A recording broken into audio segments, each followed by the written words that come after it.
soy Patricia Ferreras Cueva y soy de la República Dominicana. Tengo 14 años y hace 2 años vine aquí a San Vicente de Castellet.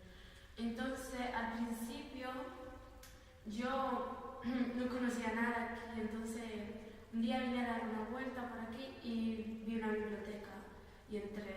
Entonces, yo era de la persona que no le interesaba mucho leer, ¿sabes?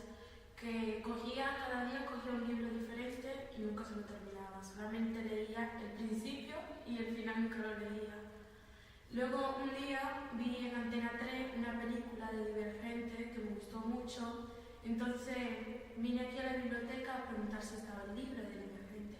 Y me dijeron que sí. Entonces yo empecé a leérmelo, que es este. Empecé a leérmelo en castellano, porque el catalán todavía no lo entendía, y resulta que me sorprendí mucho porque me lo terminé, tenía 130 páginas y me lo terminé en 5 días, y eso que era mi primer libro que me había terminado, porque yo era de la persona que cogía libro cada día y nunca se terminaba un libro. Y luego cuando me leí este, no sé, implementé algo como que me había metido en la película o en el libro, ¿sabes? Fue algo maravilloso. Entonces, cuando me terminé este libro, me dio como curiosidad para seguir la saga. Y este libro hay más, porque es una saga que son de 4 libros, que está el de Insurgente, Leal y 4, que aquí no lo tenemos el 4, porque lo han cogido. Bueno, y yo implementé algo que con ningún libro lo había implementado, ¿sabes? Como meterte en la novela, como vivir eso que vivió la protagonista, y todos los sentimientos, todo fue muy maravilloso.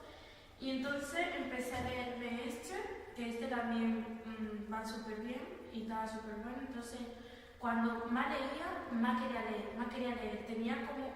Me dio como una sesión de leer súper chulo. Entonces, os recomiendo que se lo leáis porque está súper chulo. A mí, que no me gustaba leer y cogía libros cada día, que ya se lo he dicho, me he enfocado en este libro y en un mes me había leído los 4 libros. Y no sé, fue algo maravilloso que nunca me haya leído un libro entero y que un libro de 4 páginas me haya leído en 5 días.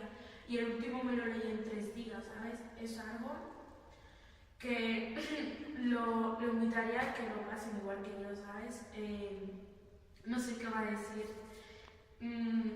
Se lo recomiendo porque así pasáis esta experiencia que yo pasé con este libro. Y fue muy bueno, a mí me encantó, me gustó mucho y bueno, espero que también paséis lo que yo